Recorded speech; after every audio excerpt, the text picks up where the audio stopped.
Hello everyone.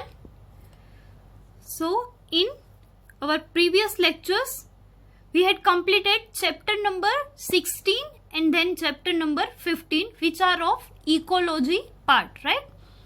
Okay, now we are going to discuss chapters of genetics. So the chapter number 5 and chapter number 6. So सबसे पहले start करेंगे उसमें हम chapter number 5. Okay, this both chapters 5 and 6 are of genetics. Okay, so इसमें हम कुछ genetics के related concept के बारे में दोनों चैप्टर में बात करेंगे. ठीक है. Okay, so before starting this chapter which the name is principles of inheritance and variation. ठीक है, अभी ये स्टार्ट करने से पहले let's get familiar with some terminologies. ठीक है, तो कुछ वर्ड के बारे में इंफॉर्मेशन लेते हैं पहले कि इसे क्या बोलते हैं. लाइक जैसे कि हमने यहाँ पे नेम है चैप्टर 5 का, principles of inheritance and variation. So what is inheritance and what is variation. Okay, so सबसे पहले inheritance. So what is this. Inheritance का मतलब होता है हेरिडिटी, राइट. इसका मतलब जो कि पेरेंटल में से, पेरेंटल ह्यूमंस की अगर हम बात करें तो उसमें से चाइल्ड में यानी ऑफस्प्रिंग में जो भी कैरेक्टर्स आते हैं दैट इज कॉल्ड हेरिडिटी, है ना. So it is the process by which characters are passed on from parent to progeny. It means child, right. Whether progeny, offspring, child, कोई भी टर्म है वो यूज कर सकते. This all are synonyms. So from parent to progeny and it is the basis of heredity. ठीक है, उसे बोलते हैं इनहेरिटेंस. यानी कैरेक्टर्स हैं कुछ जो कि पेरेंट्स में से चाइल्ड में, ऑफस्प्रिंग में आते हैं. ठीक है, उसे बोलते हैं inheritance. Then next, variation. What is variation. So it is the degree by which progeny differ from their parents and it occurs because of sexual reproduction. Okay, now variation. तो ऑब्वियसली जो भी चाइल्ड में characters आते हैं वो either from the mother और the father. ठीक है, उन दोनों में से ही कुछ होते हैं. क्योंकि ये जेनेटिक वेरिएशन की हम लोग बात करें तो जीन्स से वो पेरेंट्स में से ही चाइल्ड में आते हैं, राइट. बट देन ऑल्सो जो चाइल्ड है वो एग्जैक्टली सेम पेरेंट के जैसे रिजेंबल क्यों नहीं करता है ना, थोड़ा बहुत डिफरेंट होता है. ठीक है, देखने से अगर आपको पता चलेगा कि कुछ फेमिलियर फेस लगता है sometimes with their parents, but it is not like कि 100% सेम होते हैं चाइल्ड से वो अपने पेरेंट के जैसे, है ना. So why this happens. So that is because of the variation. ठीक है, और ये क्यों होता है. Because of sexual reproduction. So obviously from the mother some genes came and from father some other genes came and ultimately both together forms a new progeny, right. तो that is why कुछ mixture है वो होता है. That is why कुछ अलग characters से वो शो करते हैं चाइल्ड में. ठीक है, तो उसे बोलते हैं variation. Then the next term है जेनेटिक्स, जिसके बारे में हम बात कर रही है. दोनों chapter 5 and 6 both are on the basis of genetics only. ठीक है, तो जेनेटिक्स है क्या. So it is a branch of biology which deals with the genetic inheritance as well as the variation of characters from parents to offspring. ठीक है, तो अभी इस चैप्टर में आप लोग कॉन्सेप्ट है वो पढ़ोगे कि कैसे हैं वो डीएनए के जीन्स हैं वो एक्सप्रेस होते हैं, फिर कैसे पास ऑन होते हैं, कौन कौन सी मैकेनिज्म होती है. फिर इन जेनेटिक्स के बेसिस पे सबसे पहले फिर बात करेंगे हम डिस्कवरी कि पता कैसे चला कि ये जेनेटिक्स है जो कि रिस्पॉन्सिबल है हमारी इनहेरिडिटी के लिए. ठीक है, इनहेरिटेंस के लिए. सो डिस्कवरी से स्टार्ट करेंगे. देन रिसेंट टाइम में अभी हाल फिलहाल जितनी एडवांस टेक्नोलॉजी और रिसर्च आ गए उसके वहां तक हम बात करेंगे. And on the basis of technology there are 2 chapters, chapter number 11 and chapter number 12 which is biotechnology.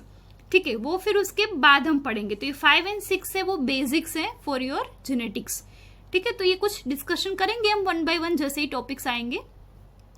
In today's lecture firstly हम लोग डिस्कस करेंगे कुछ बेसिक्स के बारे में. ठीक है, तो आज का लेक्चर है वो almost extra point of view से है, यानी एज सच आपकी टेक्स्ट बुक का टॉपिक नहीं है, but it is as important as your text book topic. क्यों? क्योंकि डीएनए, आरएनए ये सारे क्या चीजें होती हैं, इनका बेसिक्स है जो कि आप लोग पढ़ चुके हो standard 11th biomolecules chapter number 9 में, but still I would like to revise it before starting our new chapter. तो उसके बारे में कुछ बेसिक्स के बारे में हम बात करेंगे जो कि आपको आना ही चाहिए। दैट इज वाई 12th में आपको सीधा ही ये चैप्टर दे दिया है, कुछ बेसिक्स के बारे में नहीं दिया है, ठीक है, but you have to remember. तो ये टॉपिक्स जो भी हम आज पढ़ेंगे वो ऐसा नहीं है कि सिर्फ कॉम्पिटिटिव एग्जाम के लिए इंपॉर्टेंट है, this are as important as your जैसे कि बोलते हैं एनसीईआरटी, राइट, आपका बोर्ड का सिलेबस है उसके लिए भी इंपॉर्टेंट ही, यानी उसके जो एमसीक्यू पूछे जाएंगे उसमें भी आ सकते हैं। सो it is not only about competitive exam, ठीक है, बट एक्स्ट्रा टॉपिक्स है आपको टेक्स्ट बुक में नहीं देखने को मिलेंगे। So let's start with our very first topic जो कि है न्यूक्लिक एसिड, यानी शॉर्ट में हम बोलेंगे Na, न्यूक्लिक एसिड, राइट। तो ये सबको पता है आपको, जैसे कि सेल होता है, एक सेल के अंदर होता है सेंटर में न्यूक्लियस। अब न्यूक्लियस के अंदर क्या पाए जाते हैं? Mostly chromosomes, and inside the chromosome there is presence of DNA, ठीक है। तो न्यूक्लिक एसिड है वो दो टाइप के होते हैं, one is DNA, another is RNA. So in some species DNA act as a genetic material while in some other species RNA act as a genetic material, mostly in case of viruses जिसमें RNA as a genetic material होता है, ठीक है, otherwise DNA में से RNA बनता है। Okay, RNA के बारे में हम नेक्स्ट 6 चैप्टर में डिटेल में बात करेंगे, अभी हम सिर्फ डीएनए की बात करेंगे, ठीक है। तो पूरा डीएनए है वो पढ़ेंगे हम पहले स्टार्टिंग में, यानी आई गेस 2-3 लेक्चर्स हैं वो लगेंगे, then after will start proper basic topics of your text book chapter number 5। Clear? तो आपको ये पहले बेसिक से वो क्लियर होने चाहिए जो कि पूछे जा सकते हैं, ठीक है। देन बात करते हैं अभी फुल फॉर्म की। सो डीएनए का फुल फॉर्म क्या होता है? What is DNA? Deoxyribonucleic acid, while RNA is ribonucleic acid. Okay, now the term nucleic acid was coined by Altman. This is the scientist name जिन्होंने ये term दी थी nucleic acid करके, ठीक है। ओके, नाउ ये न्यूक्लिक एसिड है क्या? ठीक है, टाइप 2 है DNA and RNA, but what is this? So nucleic acid are a polymer of nucleotides, यानी न्यूक्लिक एसिड किससे बने हैं? न्यूक्लियोटाइड से, ठीक है। अब पॉलीमर इट मीन्स 3 टाइप्स होते हैं, जैसे कि monomer, dimer and polymer. Monomer जिसमें एक ही मॉलिक्यूल प्रेजेंट होता है किसी भी चीज का, दूसरा है dimer, it means 2 molecules are present, and then more than 2 molecules जिसमें प्रेजेंट होते हैं उसे बोलते हैं पॉलीमर। सो इस डीएनए और आरएनए यानी कि न्यूक्लिक एसिड में क्या होगा? न्यूक्लियोटाइड्स के पॉलीमर, यानी 2 से ज्यादा न्यूक्लियोटाइड से वो पाई जाती है। अब ये न्यूक्लियोटाइड्स क्या है? सो ठीक है, न्यूक्लियोटाइड्स में 3 चीजें होती हैं, ठीक है, nitrogen base, pentose sugar and the third phosphate molecule. Pentose sugar मतलब क्या? 5 कार्बन जिसमें प्रेजेंट हो ऐसी शुगर के स्ट्रक्चर को क्या बोलते हैं? पेंटोस शुगर, ठीक है। एंड द फॉस्फेट मॉलिक्यूल यानी पी से डिनोट किया है हमने, ठीक है। अब पेंटोस शुगर कितने टाइप की है? तो फर्दर क्लासिफिकेशन की अगर हम बात करें, सो it is of 2 type, ribose जो कि आरएनए में होती है, जो आरएनए का फुल फॉर्म भी है राइबो न्यूक्लिक एसिड, ठीक है। तो अगर आरएनए है तो उसमें कौन सी पेंटोस शुगर होगी? राइबोस शुगर होगी। और अगर डीएनए है तो उसमें कौन सी पेंटोस शुगर होगी? डीऑक्सीराइबोस। क्लियर? फॉस्फेट है वो दोनों में होगा, आरएनए है तो राइबोस शुगर होगी, डीएनए है तो डीऑक्सीराइबोस शुगर होगी। ये बात होगी फॉस्फेट एंड पेंटोस शुगर की। अब न्यूक्लियोटाइड में थर्ड चीज क्या होगी? Nitrogen base. नाइट्रोजन बेस है वो 2 टाइप के होते हैं, pyrimidines and purines. Now pyrimidines का स्ट्रक्चर है वो कैसा होता है? 1 रिंग स्ट्रक्चर होता है, 1 बेंजीन रिंग है वो होती है, अभी मैं दिखाऊंगी इमेजेस में आपको। देन प्यूरिन्स है वो 2 रिंग स्ट्रक्चर्स होते हैं ऑलवेज, यानी 2 बेंजीन रिंग जैसा स्ट्रक्चर होता है उसका, ठीक है। ये हो गया basic difference purines and pyrimidines के बीच में। Now will talk about the types. तो नाइट्रोजन बेस है वो 2 टाइप के, pyrimidine and purines. Further pyrimidine में होते हैं 3, साइटोसिन जिसको सी से डिनोट करते हैं, थाइमिन जिसको टी से डिनोट करते हैं, एंड यूरेसिल यू से डिनोट करते हैं, ठीक है। पर अगर डीएनए है तो उसमें थाइमिन प्रेजेंट होगा, और अगर आरएनए है तो उसमें यूरेसिल होगा, ठीक है, आइदर और। डीएनए है तो सिर्फ थाइमिन होगा, उसमें यूरेसिल नहीं होगा, और अगर आरएनए है तो उसमें सिर्फ यूरेसिल होगा, थाइमिन नहीं होगा, ठीक है। देन बात करते हैं प्यूरिन्स की। तो प्यूरिन्स है वो अगेन 2 टाइप के होते हैं, एडिनिन एंड ग्वानिन, जिसको डिनोट करते हैं ANG कैपिटल से, ठीक है। तो ये हो गए टोटल 5 टाइप के नाइट्रोजन बेसिस। बट अगर डीएनए है या आरएनए दोनों में होंगे प्रेजेंट सिर्फ 4, क्योंकि ये 2 हैं वो सिर्फ सिंगल प्रेजेंट होंगे, वाइल साइटोसिन, एडेनिन, ग्वानिन ये तीनों नाइट्रोजन बेसिस है वो दोनों स्ट्रक्चर में होंगे। डीएनए भी ये तीनों पाए जाएंगे और आरएनए में भी ये तीनों हैं वो पाए जाते हैं। बट थाइमिन एंड यूरेसिल वो यहाँ पे ब्रैकेट में मैंने लिखा है कि किस में पाए जाएंगे, ठीक है। So this all 3 structures combinedly called nucleotides. So nucleotides में कौन कौन सी चीजें आती हैं? Nitrogen base, pentose sugar and the phosphate molecule, ये तीनों को मिला के बनता है न्यूक्लियोटाइड्स। क्लियर? और ऐसे बहुत सारे न्यूक्लियोटाइड्स मिला के बनते हैं न्यूक्लिक एसिड, यानी कि DNA and RNA. Clear? Okay, so बात करते हैं न्यूक्लियोटाइड्स मतलब, जैसे कि मैंने अभी बताया आपको, नाइट्रोजन बेस, शॉर्ट में एन बेस लिखते हैं यानी nitrogen base, then pentose sugar plus phosphate, ये हो गए न्यूक्लियोटाइड्स। अब ऐसे ही दूसरी टर्म है न्यूक्लियोसाइड्स, ठीक है, ये टाइड्स है, ये साइड्स। तो इसमें क्या डिफरेंस होगा? तो यहां फिर से डिफरेंस एक ही है कि इसमें nitrogen base and pentose sugar तो होंगे, बट फॉस्फेट है वो एब्सेंट होगा। तो अगर फॉस्फेट नहीं है स्ट्रक्चर में तो उसे बोलते हैं न्यूक्लियोसाइड्स, और अगर फॉस्फेट है तो उसे बोलते हैं nucleotide. Clear? Okay, now let's talk about their structure. So nitrogen base forms bond with the first carbon of pentose sugar to form a nucleoside, ठीक है। ये नाइट्रोजन बेस है वो पेंटोस शुगर के साथ स्ट्रक्चर बनाएंगे, और कौन से कार्बन के साथ जुड़ेंगे? फर्स्ट कार्बन के साथ बॉन्ड बनाएंगे पेंटोस शुगर का, ठीक है, और बनाएंगे क्या? न्यूक्लियोसाइड, क्योंकि nitrogen base and pentose sugar अगर ये सिर्फ 2 ही है तो उसे बोलते हैं न्यूक्लियोसाइड, ठीक है। नाउ अगर ये प्यूरिन से और pyrimidine से, तो दोनों में ये कार्बन है वो डिफरेंस होगा। सो अगर नाइट्रोजन है, so nitrogen of first place forms bond with the sugar in case of pyrimidines। तो pyrimidine में कौन से प्लेस पे? फर्स्ट प्लेस पे है ये बॉन्ड बनेगा। While in purines nitrogen of 9th place forms bond with the sugar. ये आपको एमसीक्यू के लिए याद रखना है, ठीक है। एंड देन द लास्ट, अभी न्यूक्लियोसाइड बन गई, ठीक है, नाइट्रोजन बेस और पेंटोस शुगर है वो जुड़ गए, तो अब क्या ऐड होगा? Phosphate molecule. So phosphate forms ester bond, यानी कि कोवेलेंट बॉन्ड, यानी मजबूत बॉन्ड होता है जो, with 5th carbon of sugar to form a complete nucleotide, ठीक है। तो ये फॉस्फेट है वो शुगर के साथ कौन से कार्बन पे? 5th कार्बन पे बॉन्ड बनाएगा, और कौन सा बॉन्ड बनाएगा? एस्टर बॉन्ड, ठीक है, जो कि कोवेलेंट बॉन्ड है, यानी बहुत ही मजबूताई से जुड़ा हुआ होगा, ठीक है। So this is all about the nucleotides. अब थोड़े स्ट्रक्चर है उसके बारे में देख लेते हैं, और डीएनए का स्ट्रक्चर है वो देख लेते हैं कि उसके मेजरमेंट वगैरह कैसे होते हैं, ठीक है। सो आपको इमेजेस में दिखाती हूँ। Okay, so students let's start with the structures. तो जैसे कि यहाँ पे हमने एक एग्जाम्पल लिया है, स्ट्रक्चर है साइटोसिन का, ठीक है।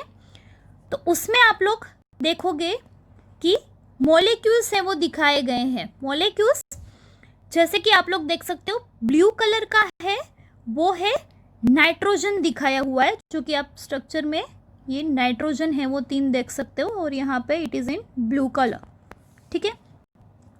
दूसरा अगर हम बात करें तो 1 मॉलिक्यूल है वो है ऑक्सीजन, जो कि रेड इन कलर में दिखाया है स्ट्रक्चर में, रेस्ट आर कार्बन, ठीक है। तो इस हिसाब से ये स्ट्रक्चर है वो बनता है। डबल अल्टरनेट होते हैं, double bond, single bond, double bond, single bond, ठीक है। So this is just a example to show you कि कैसे ये मॉलिक्यूल्स है वो रियलिटी में अरेंज्ड होते हैं एक दूसरे के साथ। ओके, सो अब बात करते हैं न्यूक्लियोटाइड्स के स्ट्रक्चर की, ठीक है।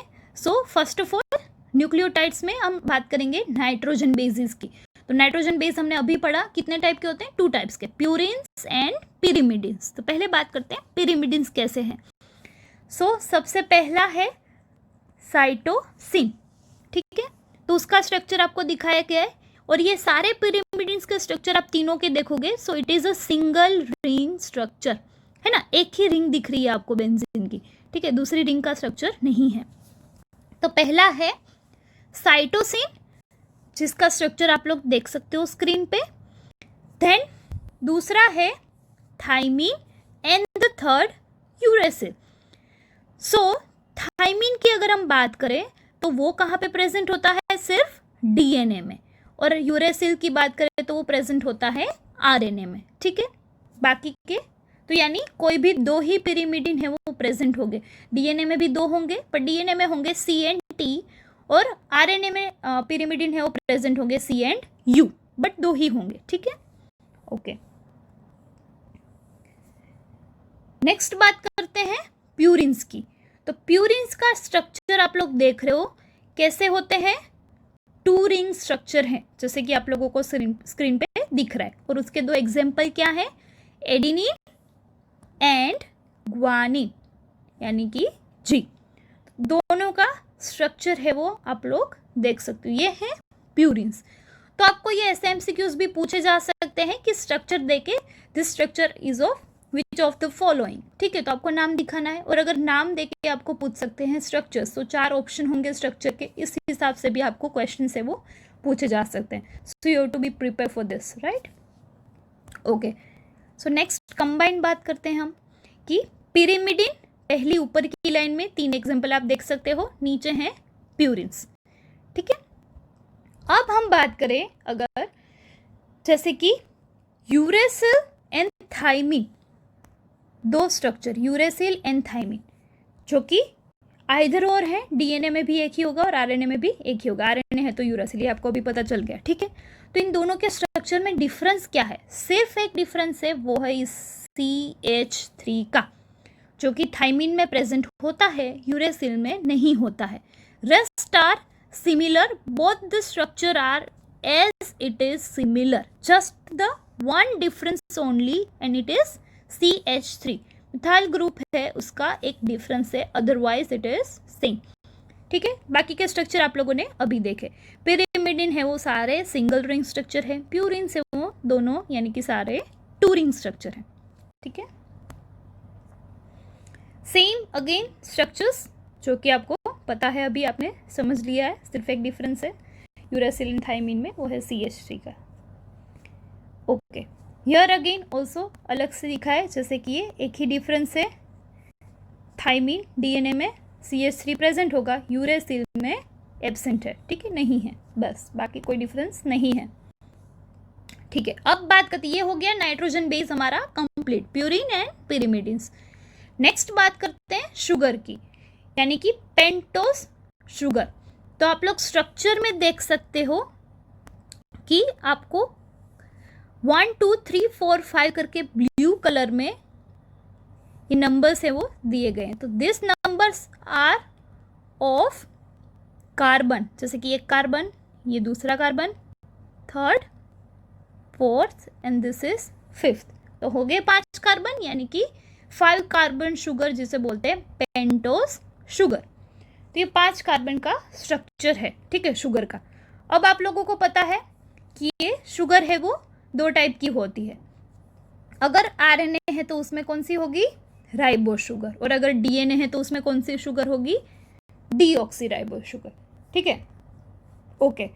दोनों स्ट्रक्चर है वो सिमिलर हैं, जस्ट एक ही डिफरेंस है, वो है सेकंड कार्बन पे राइबोस है तो ये हाइड्रोक्सिल ग्रुप होगा OH, और अगर डीएनए है तो सिर्फ हाइड्रोजन प्रेजेंट होगा, यानी हाइड्रोक्सिल ग्रुप है OH वो एब्सेंट होगा। This is the only difference, otherwise rest of the structure is similar, ठीक है। तो डीएनए है और आरएनए है, दोनों के पेंटो शुगर के स्ट्रक्चर सिमिलर है, सिर्फ डिफरेंस है सेकंड कार्बन पे, और वो भी किसका डिफरेंस है, हाइड्रोक्सिल ग्रुप का। हाइड्रोक्सिल ग्रुप प्रेजेंट होगा राइबोस शुगर में, एब्सेंट होगा डीऑक्सीराइबोस शुगर में, क्लियर। तो ये भी आपको एमसीक्यू है वो पूछा जाता है कि pentose sugar of DNA and RNA differs on the which carbon number. सो 1 2 3 4 अगर ऐसा ऑप्शन है तो सेकंड कार्बन पे ये डिफर करते हैं, अलग है, अदरवाइज सिमिलर है, ठीक है। ओके, सेम स्ट्रक्चर आपको दिखाया गया है बॉक्स में, देख सकते हो सेकंड कार्बन पे आप लोग कि हाइड्रोक्सिल एंड H हाइड्रोजन, बस यही डिफरेंस है, बाकी सिमिलर है। ओके, अब बात करते हैं डीएनए के स्ट्रक्चर की। So as you all know, DNA का स्ट्रक्चर है वो कैसा होता है, डबल हेलिक्स होता है, यानी एक है वो ऐसे और दूसरी स्ट्रिंग है वो ऐसे कुछ, है ना। तो ये दोनों जो लाइन है, दोनों स्ट्रिंग्स है डीएनए की, उसमें एक्चुअल में अरेंज क्या होता है, सो उसमें अरेंज होता है ये सारे न्यूक्लियोटाइड्स के मॉलिक्यूल। न्यूक्लियोटाइड्स मतलब क्या, तीन चीजें थी, एक नाइट्रोजन बेस होगा, शुगर होगी पेंटोज शुगर, और तीसरा है फॉस्फेट ग्रुप। तो हम बात करें अगर, तो आप लोग इधर स्ट्रक्चर में देख सकते हो कि सारे सेंटर में नाइट्रोजन बेस है वो अरेंज होते हैं। ये दोनों लाइन से parallel and anti parallel DNA की, ठीक है, ऑपोजिट। अब इन दोनों के सेंटर में आप लोग देख सकते हो सारे नाइट्रोजन बेस हैं। So this you have to remember कि टी मतलब क्या, थाइमिन, वो ऑलवेज बॉन्ड बनाता है एडिनिन के साथ, और आइदर और, जैसे कि एडिनिन है तो वो ऑलवेज थाइमिन के साथ बॉन्ड है वो बनाएगा। और बीच में जो बॉन्ड है वो कौन सा होता है, सो it is a hydrogen bond. अब एडिनिन एंड थाइमिन के बीच में ऑलवेज आप दो डॉटेड लाइन देख सकते हो, ये स्मॉल लाइन 2, ठीक है, इधर भी लास्ट में भी है 2 लाइन्स। इट मीन्स ये दो हाइड्रोजन बॉन्ड बनाते हैं ऑलवेज। सो थाइमिन ऑलवेज एडिनिन के साथ दो हाइड्रोजन बॉन्ड बनाता है, सिमिलरली एडिनिन है वो थाइमिन के साथ दो हाइड्रोजन बॉन्ड है वो बनाता है, ठीक है। नेक्स्ट दूसरा आप देख सकते हो नाइट्रोजन बेस सेंटर में जी एंड सी, यानी कि ग्वानिन एंड साइटोसिन। सो ये ऑलवेज जी है वो सी के साथ बॉन्ड बनाएगा एंड सी है वो जी के साथ ही बॉन्ड बनाएगा। अब कितने हाइड्रोजन बॉन्ड होते हैं, 3, तो आप 3 डॉटेड लाइन है वो देख सकते हो, 1 2 3, तो 3 हाइड्रोजन बॉन्ड से वो प्रेजेंट होता है। हियर ऑल्सो साइटोसिन है वो ग्वानिन के साथ, ठीक है। तो सेंटर में आप लोग सारे हाइड्रोजन बॉन्ड से वो देख सकते हो कि एडिनिन एंड थाइमिन के बीच में 2 hydrogen bond and guanine and cytosine के बीच में 3 हाइड्रोजन बॉन्ड से वो प्रेजेंट होते हैं। ये आपको याद रखना है एमसीक्यू के लिए। ओके, तो अब बात करेंगे डीएनए के स्ट्रक्चर में सेंटर में होते हैं नाइट्रोजन बेसिस, देन उसके साथ ये नाइट्रोजन बेस हो गए सारे सेंटर में, अब होती है ये पेंटोज शुगर 5 कार्बन्स की, जो कि सारे ब्लू स्ट्रक्चर है वो आप लोग दोनों साइड में देख सकते हो, है ना। उसके साथ होता है येलो कलर का, आप देख रहे हो पी करके लिखा है, that is phosphate molecule. So sugar के एक साइड है वो नाइट्रोजन बेस जुड़े हैं, दूसरे साइड है वो फॉस्फेट मॉलिक्यूल जुड़ा है, और बीच में दोनों नाइट्रोजन बेसिस एक दूसरे के ऑपोजिट है वो एक साथ हाइड्रोजन बॉन्ड से जुड़ जाते हैं, ताकि दोनों स्ट्रिंग्स से डीएनए की वो एक साथ लूप बना के ट्वियर करके सेंटर में अरेंज हो जाएगी। क्लियर? तो उसको हेलिकल स्ट्रक्चर बोलते हैं डीएनए का। नेक्स्ट, तो इधर सिमिलरली आप लोग स्ट्रक्चर देख रहे हो, 2 है। पहला है वो डीएनए का जो कि डबल स्ट्रैंडेड स्ट्रक्चर होता है, 2 स्ट्रैंड्स होती हैं उसमें, और दूसरा स्ट्रक्चर है वो आरएनए का है जो कि सिंगल स्ट्रैंडेड होता है, उसमें 2 स्ट्रैंड्स नहीं होती है नेचुरली, ठीक है। डीएनए के स्ट्रक्चर में आप लोग सेंटर में देख रहे हो कलरफुल लाइन से वो सारे क्या डिनोट करते हैं, नाइट्रोजन बेसिस, जो आपको इधर कलर है वो बताए गए हैं कि कौन सा कलर है वो क्या है, ठीक है। So as you all know कि हमने अभी बात की, जैसे कि रेड कलर का थाइमिन है वो ऑलवेज किसके साथ बॉन्ड बनाएगा, एटी के साथ, तो यानी एडिनिन के साथ। तो येलो एंड रेड ही होगा, आप लोग डायग्राम में देख सकते हो, yellow and red colour he always एक दूसरे के साथ जुड़ेंगे, यानी थाइमिन एंड एडिनिन है वो बॉन्ड बनाएंगे। सिमिलरली साइटोसिन है वो ऑलवेज ग्वानिन के साथ बॉन्ड बनाएगा। तो ब्लू एंड ग्रीन कलर ही आप लोग सेंटर में देखोगे डीएनए के स्ट्रक्चर में, जैसे कि ये है, ठीक है, ये स्मॉल इधर एंड हियर ऑल्सो, तो ये सारे स्ट्रक्चर्स हैं।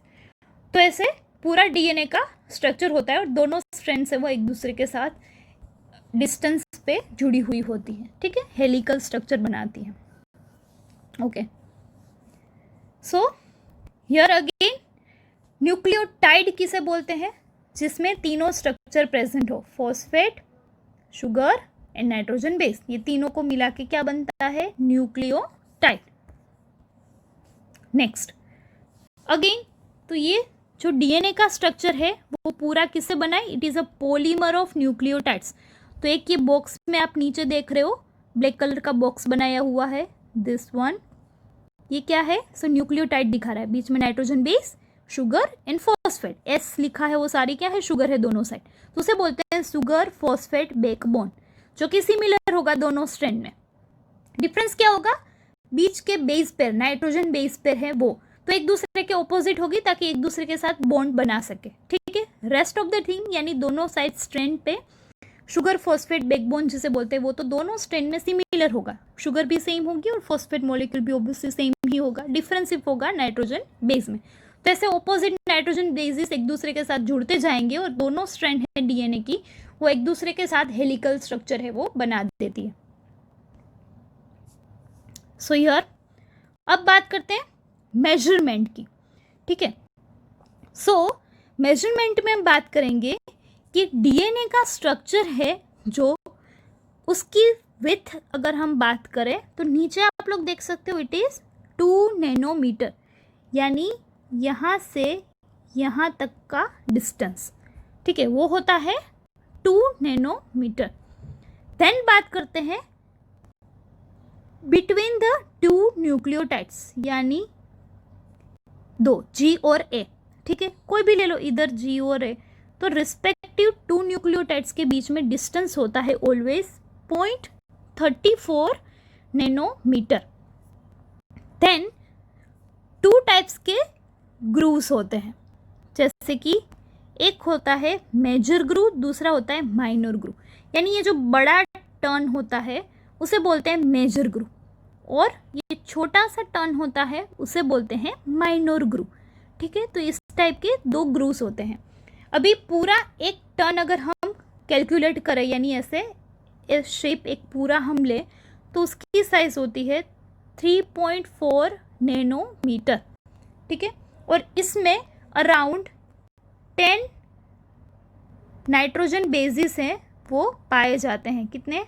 10 नाइट्रोजन बेसिस, किसमें? ये एक लूप में जिसकी साइज है 3.4 नैनोमीटर। क्लियर? तो ये पूरा एक टर्न होता है, एक हेलिक्स होता है।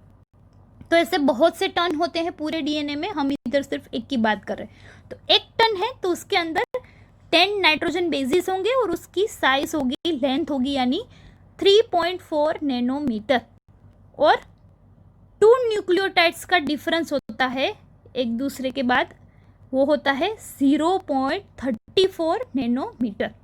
क्लियर? विथ होती है 2 नैनोमीटर डीएनए की। तो ये आपको साइजेस हैं वो याद रखने हैं फॉर द एमसीक्यू अगेन, ठीक है। तो इस हिसाब से कुछ स्ट्रक्चर इधर आपको स्ट्रेट लाइन में दिखाया है। अब 2 स्ट्रैंड्स है वो एंटी पैरेलल होती है, यानी वन है वो 5 प्राइम टू 3 प्राइम, दूसरी है वो 3 प्राइम टू 5 प्राइम। अब ये क्या है? 3 and 5 primes, this are the carbon numbers जो कि ओपन है उसका एंड, ठीक है। तो यानी शुगर में ये कार्बन 5th कार्बन है, इधर ओपन होगा अभी नाउ, उसके बाद से कुछ जुड़ा नहीं है उस लाइन में। सिमिलरली इस साइड पे ये 3 प्राइम मतलब 3rd कार्बन है वो फ्री है, उसके साथ कुछ भी जुड़ा हुआ अभी आगे नहीं है। तो ऐसे सिमिलरली एक लाइन है वो 5 प्राइम टू 3 प्राइम होती है, दूसरी वो 3 प्राइम टू 5 प्राइम होती है। तो इस हिसाब से कुछ डीएनए का स्ट्रक्चर है वो पाया जाता है, जो कि आप स्क्रीन पे देख सकते हो। सो this is all basic about DNA structure, basic DNA structure, ठीक है। आगे हम फर्दर मोर उसके कॉम्प्लेक्स स्ट्रक्चर के बारे में बात करेंगे, ये कॉइल्ड स्ट्रक्चर के बारे में बात करेंगे, वो हम नेक्स्ट लेक्चर में बात करेंगे। अभी के लिए ये बेसिक्स आपको पता होने चाहिए, this is most important for the MCQ, आपकी बोर्ड के एग्जाम के MCQ as well as competitive exam के MCQs like NEET, GUJCET and AIIMS. Clear?